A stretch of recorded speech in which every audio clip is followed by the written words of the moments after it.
Igal's joining me now. Morning, brother. How are you? I'm doing good, man. Just finished watching All or Nothing. I haven't even gone back to sleep yet. I was going to do a reaction to it very soon. But before I go anywhere, I wanted to talk about this Aubameyang thing. Terry, if Aubameyang goes to Chelsea, the same guys who were calling him Finnish, making fun of him, are now going to be cheering for him. And don't forget, this is a guy who has an Arsenal tattoo on his forearm, Terry. So whenever he's wearing that Chelsea shirt, you're going to see it. It's not like what Willian was doing with the shin pad, with the Chelsea shin pad. This is roles reversed. You know how they used to always say Arsenal signed retired Chelsea players? They're literally signing basically a retired Arsenal player, an Arsenal reject, might I add. We let him go in a January window for free, and we didn't even replace him. And these guys think they're going to bring him in, and he's going to help them. I genuinely think if Aubameyang goes to Chelsea, he will flop massively, and we'll be looking back at it, and we'll be just saying to ourselves, we told you. There's a reason why we let him go.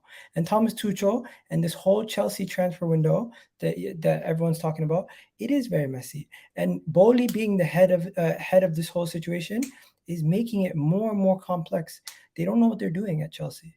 They have no idea how to run a football club, get football people, get the right people in place. In a years or two, Chelsea will be run like a proper football club. Right now, this is very, very, very weird.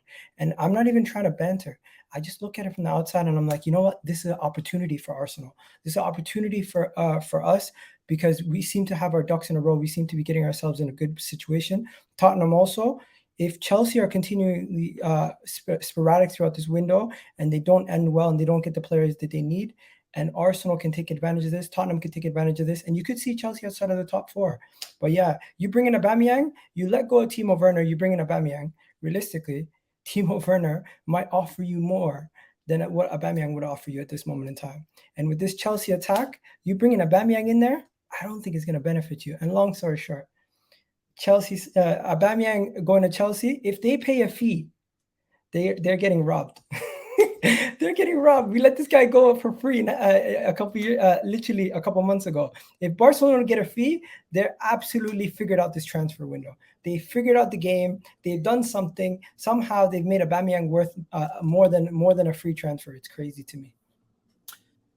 Aubameyang scored 11 La Liga goals in 17 games for a dysfunctional Barcelona team. You know, I remember watching his video he made with Troops where he was sort of talking how like Arsenal are doing better. I am happy. It's worked out for both.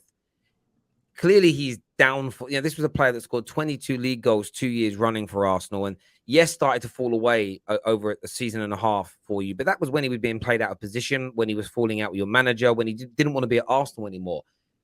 What's to say that he wouldn't go to Chelsea, be happy, and start scoring at the same rate he was at Barcelona? Why do you think you won't be able to do that at Chelsea? It might start off well, but it will end bad. It will end bad. And you know what? The Chelsea faithful, the true Chelsea fans, the ones that call themselves, I don't know what they call themselves, but they call themselves something. It's for proper Chelsea. Them ones, they're gonna see Aubameyang's tattoo. They're gonna see Aubameyang have a stinker here and there. They're gonna see the poor form that we've seen on the back end of Aubameyang's reign at Arsenal. And once they start seeing that, they're gonna say to themselves, "Why did we sign this guy? How old?" They're gonna point at his age. They're going to point at the fact that Barcelona wanted to get rid of him. They're going to point at the fact that Arsenal wanted to get rid of him. And they're going to look at it and they're going to realize what it is.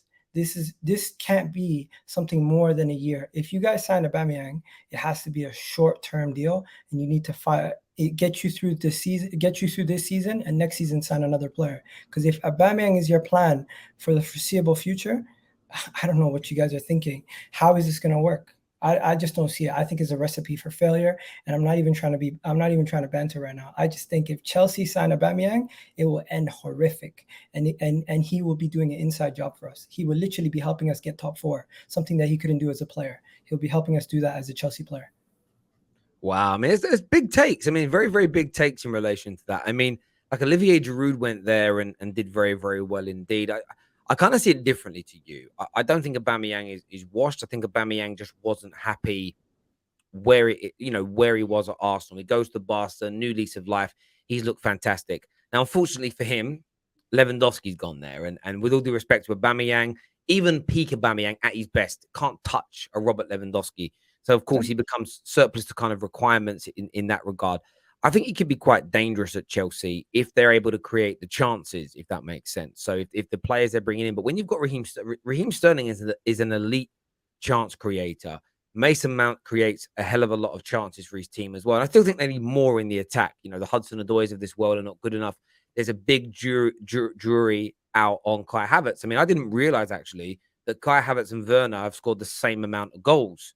I just naturally assumed that Kai Havertz has scored more. It turns out that literally it's almost identical kind of less than Batshuayi. Michy Batshuayi. Did you know that? No, I mean, I didn't know Batshuayi was even staying there, to be fair.